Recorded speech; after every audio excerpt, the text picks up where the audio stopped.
এটি এটি কোরআনের সম্মান নয়, এটা ধর্মগ্রন্থের প্রতি সম্মান নয়। যে মঞ্চে কোরআন পড়া হয় সেই মঞ্চে মুসলমানের দেশে মুসলমানের সমাবেশে অন্য কোনো ধর্মগ্রন্থ পাঠ হতে পারে না।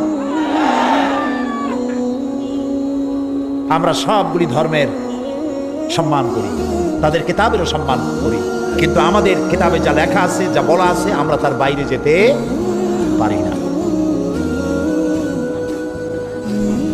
আল্লাহ তাআলা বলছেন, ফাল্লাযীনা আমানু বিহি ওয়া'আজ্জারূহু ওয়া নাসারূহু ওয়াত্তাবা'উন নূরাল্লাযী উনজিলা মা'আহু উলাইকা হুমুল মুফলিহুন। অতএব যারা নবীর প্রতি ঈমান এনেছে এবং যারা তার সাহায্য সহায়তা করেছে এবং তার সঙ্গে অবতীর্ণ নূরের আনুগত্য যারা করেছে, তারাই কল্যাণপ্রাপ্ত।